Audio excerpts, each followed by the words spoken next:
When my son Jamie was born, we were looking for opportunities to start a business. My wife Anna was tied down by normal working hours, and that wasn't a good fit for our family any longer. What we needed was flexibility over everything else. And we also had that pressing need to support our growing family. We had an idea to start a cleaning business. I created a WIX website and optimized it for the SEO for the local area, so it appears on the first page of Google.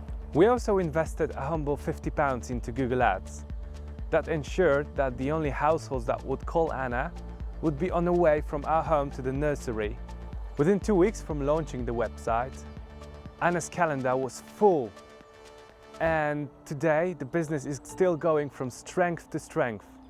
I made a connection between supporting my wife to set up a successful business and using the marketing expertise that I gained from working in an e-commerce company.